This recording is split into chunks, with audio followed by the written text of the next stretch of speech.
Powered by the Inside the Birds podcast. Now, live from inside the Matt Black Kia Studios. It's Football at 4. It is Football at 4, powered by the Inside the Birds podcast. Andrew DiCecco's here. The Eagles' schedule will be out tonight. We do know they have a Christmas Day tilt with the G-Men. 4:30 on Christmas. It's a Monday.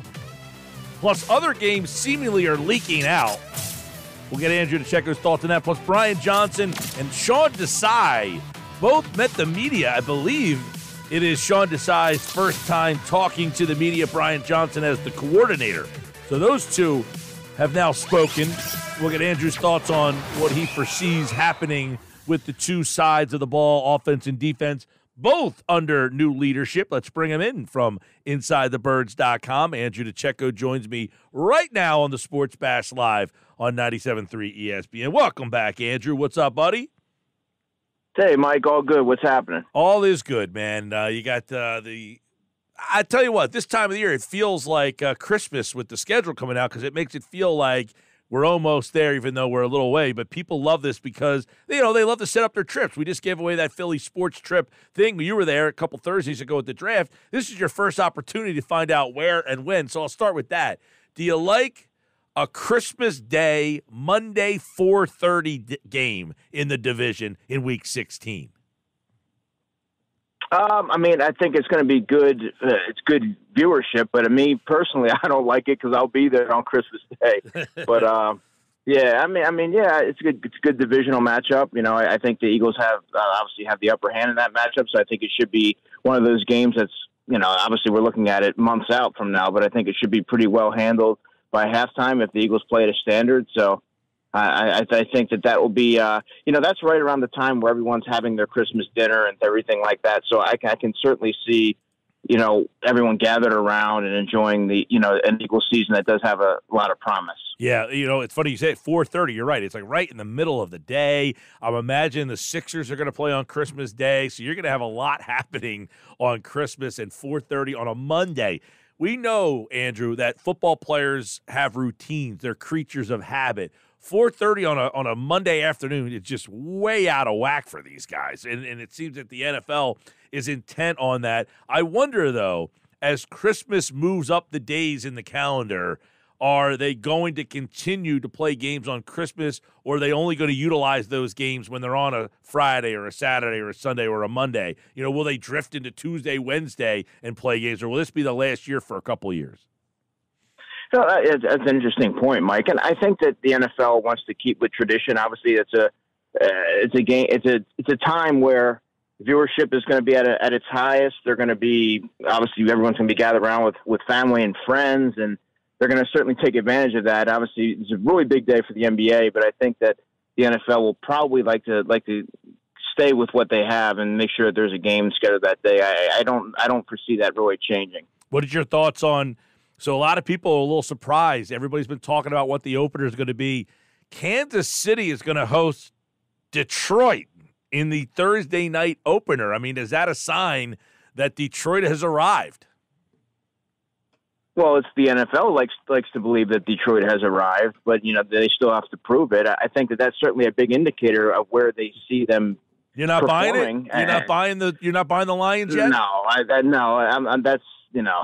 that's the Cleveland Browns of a few years ago. That is kind of fool's gold. I think that's going to be the trendy team to pick this year. But I think that you can look at a team like the Pittsburgh Steelers, who I thought that they not only did they knock it out of the park during the draft, but I thought that last season you started to see them trending in the right direction.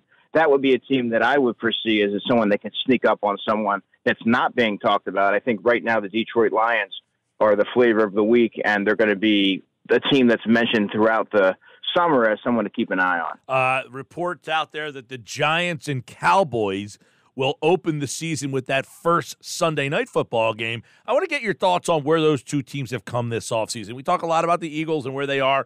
Dallas has done a couple things. But have the Giants closed the gap and made it more of a three-team race, or do you think they are the clear number 3? Well, right now they're number 3, but I don't know that I can say that it's clear. I think they've sort of narrowed that gap, as you alluded to. They had a good offseason. They had a good draft. I know it's really trendy to say, oh, the Cowboys took this player and he was, player 40 on someone's big board, or the Giants did this. They both had good drafts, to be honest with you. I really like what Dallas did by getting Mozzie Smith in the first round to add to that defensive line. It always seems to be leaky in terms of stopping the run. And the Giants, I think that they've really added some competent pieces there to complement what they already have. And Brian Dable, it's the second year with Brian Dable.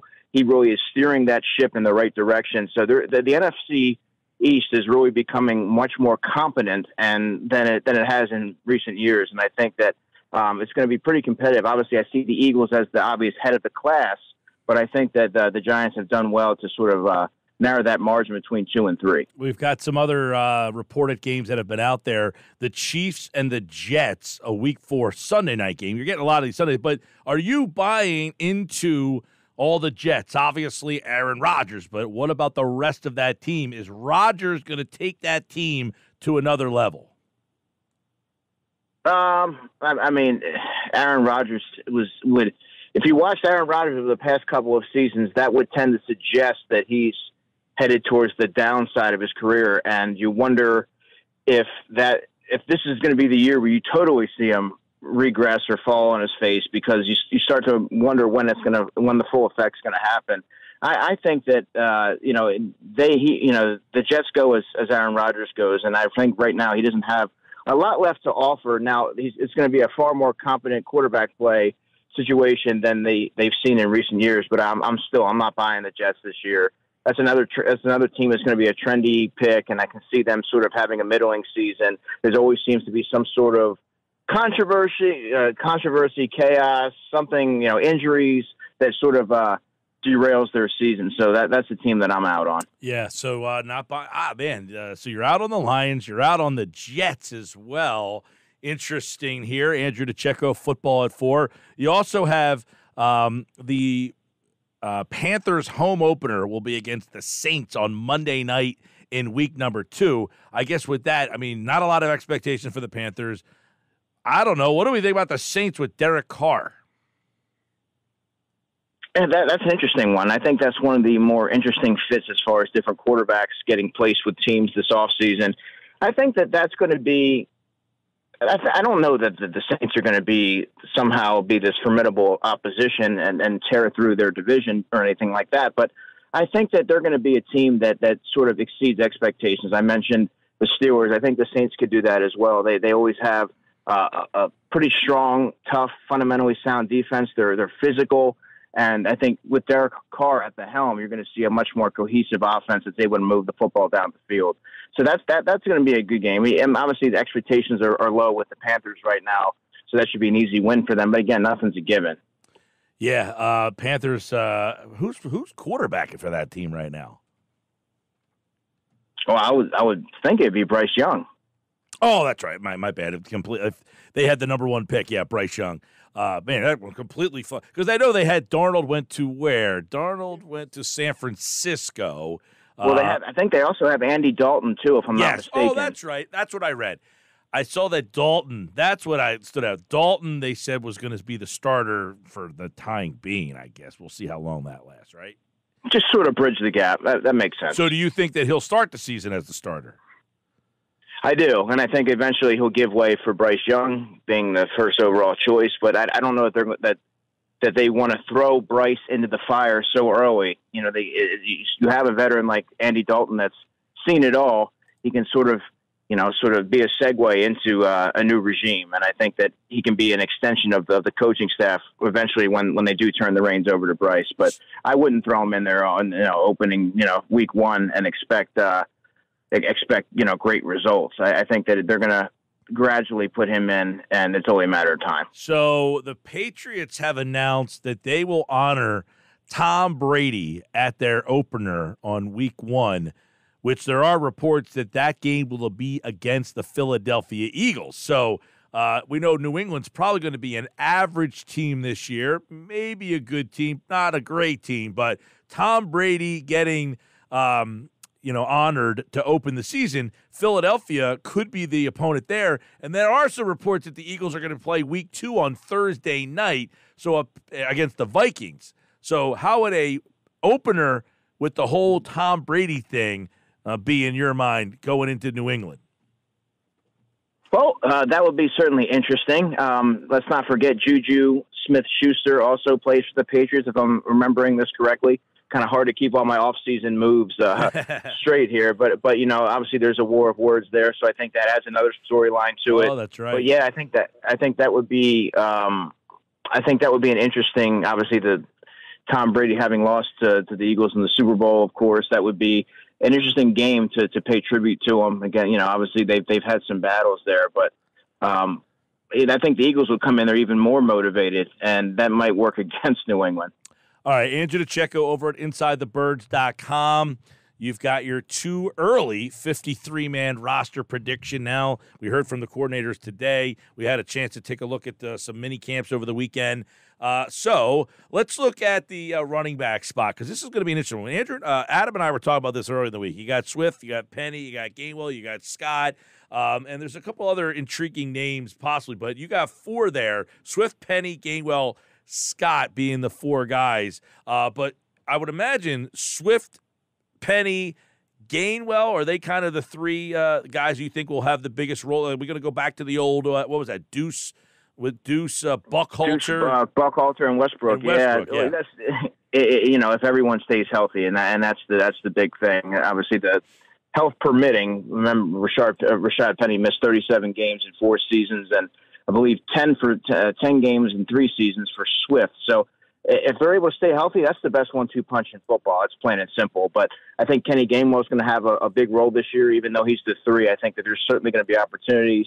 You look at the history there, and I think that there's going to be plenty of carries to go around, because I don't foresee the top 2 guys staying healthy for all 17 games. And then Boston Scott, I think you have to have him there. He plays a small role, but he plays a pivotal role, and you at least need to have him on hand for those Giants games. But I think that you've seen that the Eagles have a lot of confidence in him to plug him in certain moments. And he's also their kick returner. And Trey Sermon can't play special, or isn't their kick returner, and you don't know if he's going to be able to contribute on special teams. So you can't really keep a 4th or a 5th running back if they don't contribute in the third phase. Good to say. That means Trey Sermon would be the odd man out. In your 5-receiver set, Brown, Smith, Zacchaeus, Watkins, and Britton Covey. We were talking about this the other day. I want to get your thoughts on it, man. If Brown or Smith go down, not a lot of depth on the outside there. Right, and that's another thing that's sort of been under-discussed this offseason. Obviously, you can't fortify every area during the draft and the free agent process, but, man, they are awfully small at receiver, and there's not a lot of veteran experience, which is why I think an undrafted player like a Joe Nada, who's 6'3", 215, a bigger-bodied guy, uses his frame extremely well. I think he could be in the mix here as a 5th or 6th guy. Obviously, he's going to have to contribute on special teams if he wants to stick.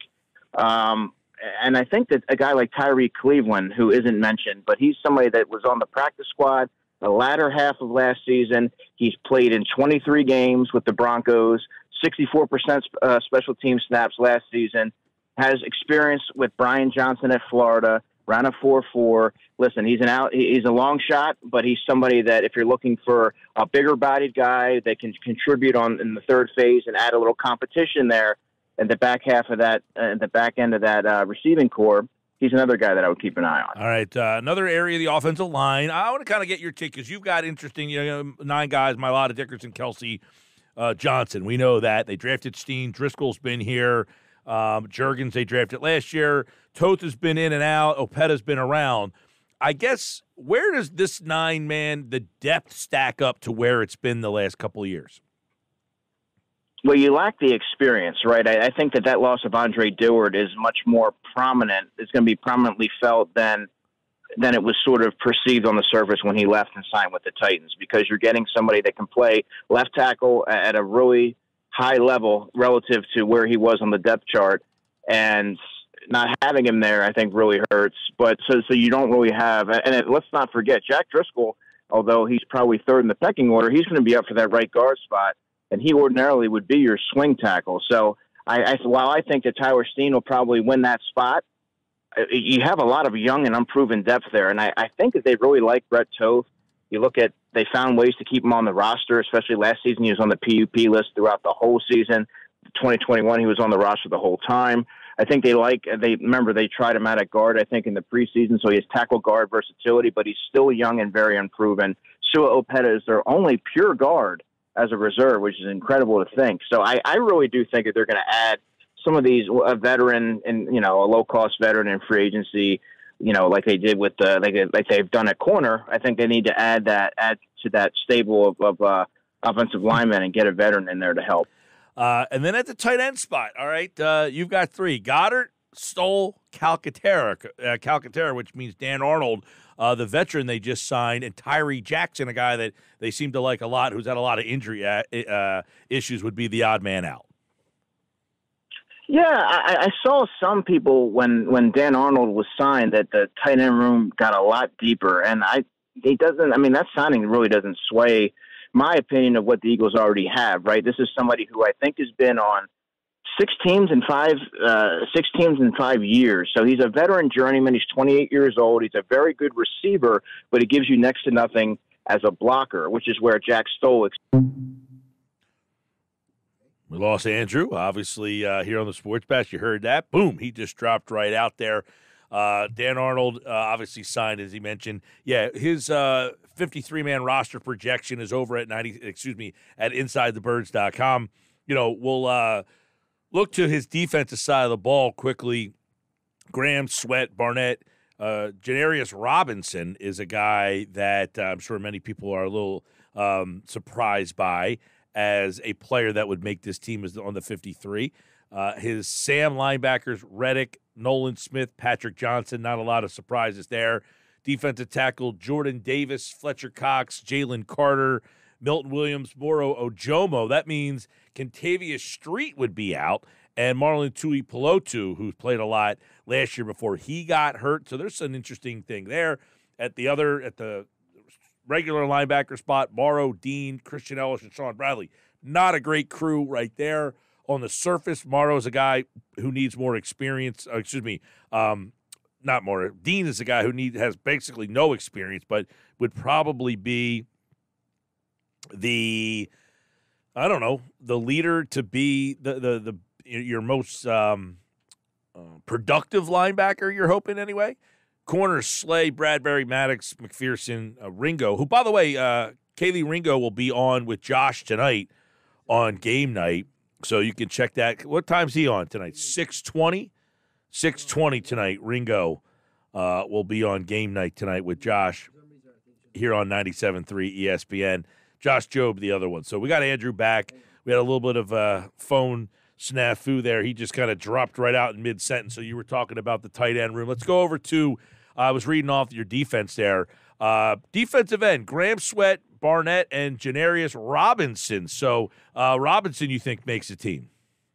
Yeah, he's a player that if you look at the roster last season, there's a lot of shuffling back and forth with injuries, and they had to do a lot of maneuvering to keep certain guys around. And he was one of them. He didn't play a single snap for the Eagles, and then he finally went on IR for good. I believe it was in December. But he's someone that they signed off the Vikings practice squad right after the opener, and they seem to really like the tools that he has. He was 6'4", 265, Florida State pedigree, former fourth-round pick. So he has a year in the system there to really develop. And I think that they really like what they have there, and he gives them potentially young, cost-effective depth in the future. All right, let's go to the defensive tackle, the Sam linebackers, which is basically your edge rushers, Reddick, Nolan Smith, Patrick Johnson. That group, you got Nolan Smith, the rookie, but Reddick really leads that crew. And Patrick Johnson's an interesting guy. He's been around for a little while now. Yeah, Patrick Johnson, he's not a flashy player, but he does serve a role. He's a fixture on special teams. I think he's a core guy there. And he stepped in, and I think he started 2 games over the past couple of seasons quietly. So he's a player that is a really good role player and doesn't really get the accolades, and he's an afterthought, but I really do think that he contributes, and I think the Eagles like him. Okay, defensive tackle, you got, of course, Jordan Davis, Fletcher Cox, Jalen Carter, Milton Williams. Then you've got Moro Jomo edging out Kentavious Street, and then Marlon Tuipulotu, who played a lot last year before he got hurt. So really a 3-man battle for that last spot, which should be interesting. Yeah, Tuipulotu's been around for a couple of years, but he hasn't done much to distinguish himself. So I think that you want to give that spot to a fresh-faced rookie that you invested a 7th-round pick in. He gives you inside, outside versatility. He's strong at the point of attack. He has extremely long arms, and you kind of want to mold him and see what you have there. He's a good developmental prospect, so I think that they want to see that one through. All right, I think the linebacker is interesting because you got Morrow and Dean. I think would right now Christian Ellis and Sean Bradley. Not a lot of experience here, but not a lot of experience in this room. Period. Morrow's probably played the most. Yeah, that's a position that, I mean, it's not a stretch to say they can't line up at linebacker right now. I think that they're going to add someone in free agency here. They really have to. They're just not good enough there. And a lot of this hinges on Nakobe Dean, who I think that he's going to be a breakout star this year, but they need to give him some help there opposite him. And for depth purposes, they need a competent third linebacker that has some experience. All right, corner Slay, Bradbury, Maddock, McPherson, Ringo, and Josh Jobe. I know you like him a lot, but there's another room. This is like the wide receiver position. You got three guys. Your two starters on the outside, then your slot guy. But if somebody gets hurt, you might have issues. Yeah, well, and that's the thing. There's no Greedy Williams. There's no Eli Ricks, right? I mean, that's the name that everybody wants to pencil in on the 53. But Greedy Williams is somebody that has an injury history. When you look at his guaranteed money, he's going to have to play special teams. He hasn't done a lot of that in his career. So there's a lot of those things working against him right now. But when you see someone like Josh Jobe, who is the gunner who plays opposite Zach McPherson, he's played 74% of the special team snaps last year in 11 games. He has some developmental tools, and I think he can offer positional versatility potentially at safety. So he can be a core special teams guy as well. So I think when you look in those terms, he would make sense to stay on the roster there as a back end player. McPherson is arguably one of the top gunners in football, and somebody that I think they should cross train him at the nickel spot. So he'll have nickel and outside versatility, and I think he really does. His skill set really translates to playing nickel, in my opinion. So I think when you're looking at those final spots there, Mike, it's going to come down to versatility and special teams. And then finally, the safety spot, which is, Edmonds, Blankenship, Sidney Brown, Kevon Wallace. Wallace, a holdover, drafted a couple of years ago. But your final sentence, you write, you wouldn't be surprised if the team scours the waiver wire during cutdowns. Exactly. Yeah, Justin Evans, I'm not sold on. He hasn't been healthy for most of his career, really, and anything you get out of him would be a bonus. But obviously, the history would tell you that it's a long shot to bank on that, and he would be the 4 in all likelihood. But I think that Kevon Wallace is good enough on special teams to make it. I remember last season I had Andre Sachere making the team over Wallace. I was surprised that he made it, but they obviously see something that they like in him. And I think that he would be the guy that would maybe hold on, be that roster surprise, and then they finally find somebody off waivers and claim him, and he would be the casualty. There you go. Andrew DiCecco, InsideTheBirds.com. That's a look at his way too early 53, but a lot of fun as the schedule will be out tomorrow. We'll look at that. We went over a couple of games. The coordinator spoke. We got a lot of Eagles and football tomorrow for football at 4. Adam Kaplan will be here. By the way, Sal Powell tomorrow at 3 o'clock to go over the schedule and more, as Sean Desai today and Brian Johnson spoke today as well. Also, Michael Clay, the special teams coordinator. Andrew DiCecco, football at 4 here on the Sports Bash. Thanks, buddy. Thanks, Mike. Go Sixers. Yeah, man. Sixers tonight, of course, right here on 97.3 ESPN.